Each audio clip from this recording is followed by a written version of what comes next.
let's get into this crazy story. Yeah. Matt Araiza, they call him the punt god for the Buffalo Bills. Punter, of all things. Which is wild, right? Yeah. Is it a rape accusation? Yeah.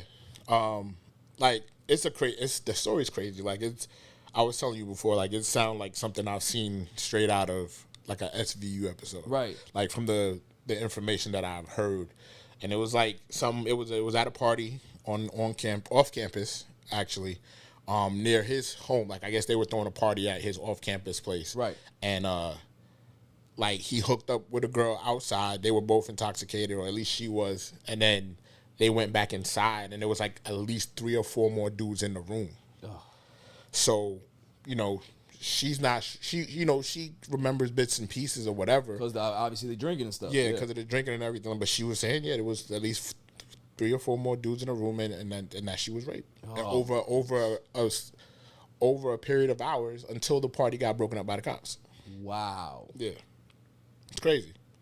And she reported. It's not one of these situations where she's just coming out now. Years later, she's coming out and just saying, he did something crazy. So, it's just because he's but she reported it to her friends the next day and to the police. All right. So here's my thing.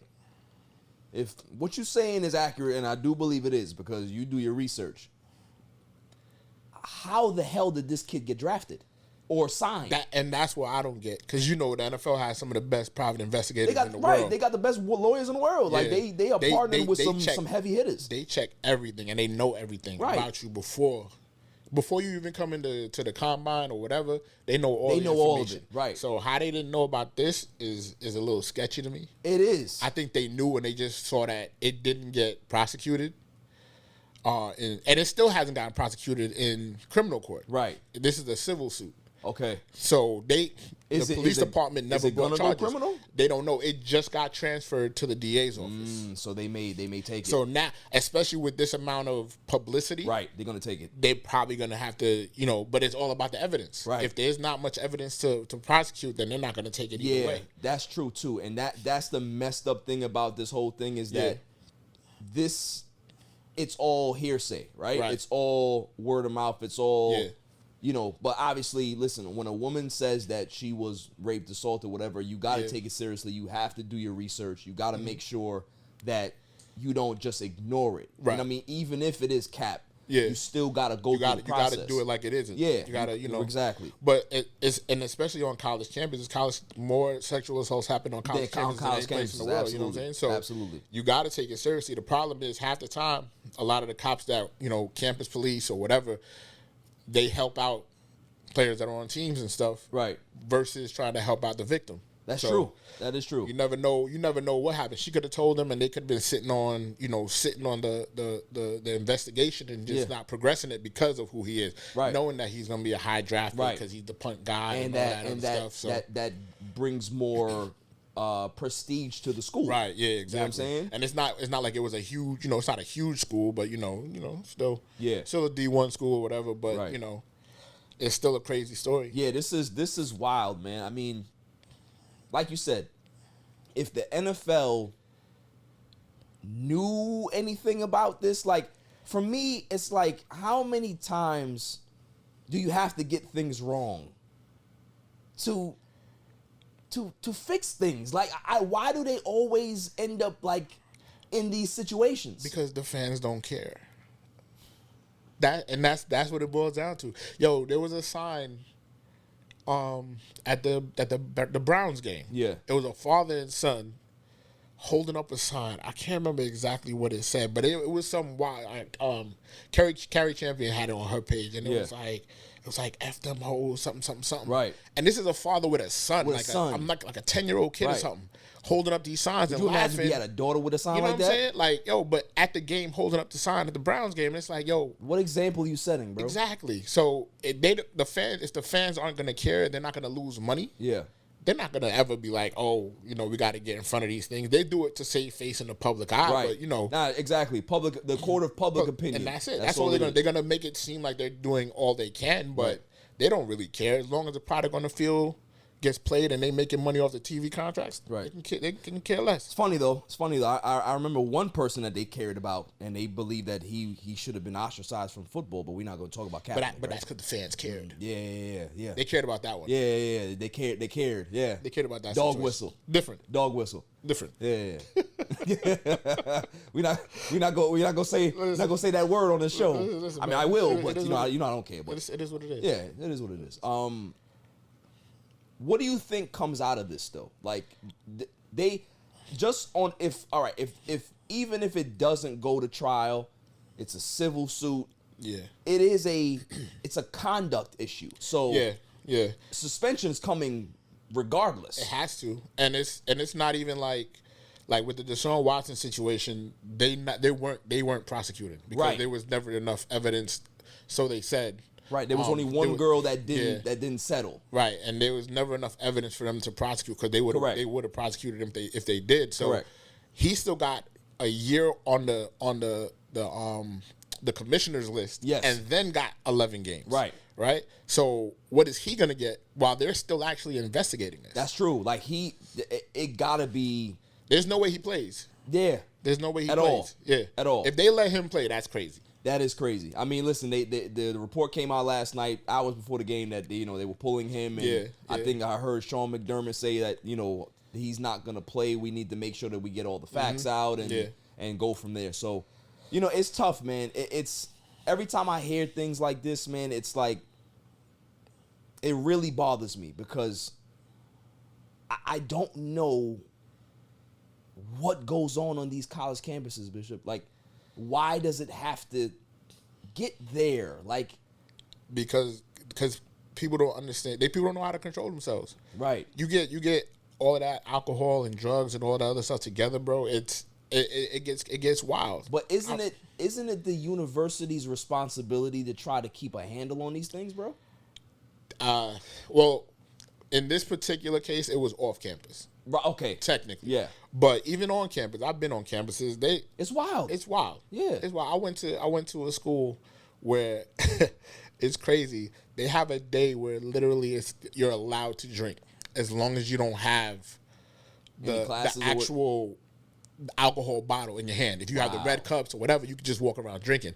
And that's crazy. What they do is they block off, campus security will block off the exit of the campus. Right? And so nobody can leave with a car. But you can walk around campus with drinks, and it's a lot. Yo, I was a freshman for 18 years old. The dudes above me had a keg in there in a little pool in their room. Same age as me, 18 years old. Getting crazy. Yeah, it was madness. Madness. It's the culture, man. And the thing is, like, that's a small school. Right. Could you imagine these big ass universities? Yeah. Come on. So, it's just a culture. Like, it would be fine. You could do all that, right, and have it go crazy or whatever. But if you investigated things properly when there is an allegation, then there wouldn't be an issue, right? If something instead happens, of sweeping it under the rug, right? But they always try to sweep it under the rug to either save face for the school or save face for teams or whatever. Right. They don't care about the people involved. So that's where the problem is. Yeah, see, a kid like this get drafted. My man, poor Manti Te'o. Word. Poor Manti Te'o, man, got catfish, and his whole career was ruined because of it. Yeah, it's crazy. It's wild. Everybody's watching that, so I ain't watched the whole thing. Dude. I watched pieces of it. Dude, you gotta watch it. That joint was crazy. My wife was watching, and I walked in. I walked in like midway through, and I sat down. I couldn't. I was just like her, or just like you. I was hooked. Like it was bad. It was bad, son. Yeah. Like fans are terrible. Yeah, fans listen, are terrible. son. What they did to that man. Yeah. And what's crazy is that, I told the story on last week's pod, but I talk about it again. I don't care. Deadspin was the one that vetted the story. ESPN never vetted it. CBS never vetted. All the big sports organizations never vetted the story. Just ran with it. It was 8 guys in a room at Deadspin before Deadspin was huge. Yeah. That broke the story, and the only reason why they broke the story was to expose and embarrass ESPN. But what ended up happening is that ESPN, CNN, all of these other news outlets spun the story to make it look like Manti Te'o was this, gullible kid or whatever. Not even like he planned the whole thing and he was gay, and it's like, yo, dude. Even and the guys from Desperat's like, yo, even if he was gay, we don't care. That's not something. We just wanted to expose you dumbasses. Yeah. You know what I'm saying? And it ruined his career. That's crazy. It's wild. Yeah, it's messed up.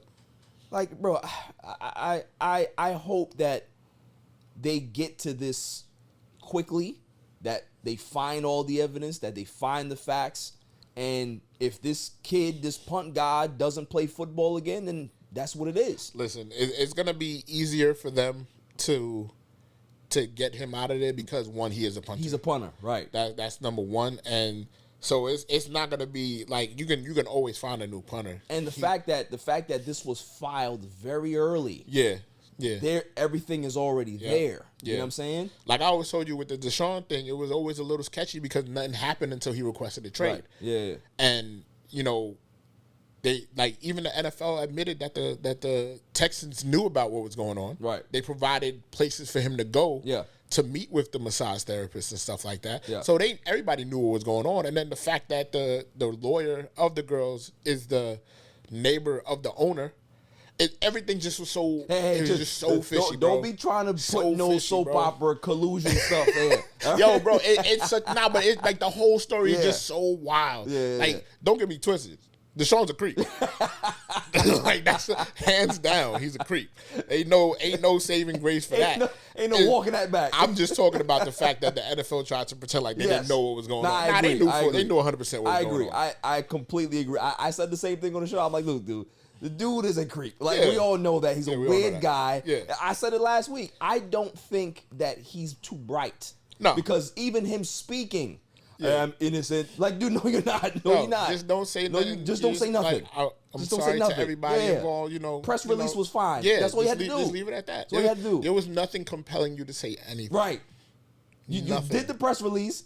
And then the Haslams came out. I'm like, yo, these owners are dumb too. Like, yo, this whole like, is it contagious? Is there a virus going around? I mean, it is the Browns. It is the Browns. Yeah, it is the Browns. So.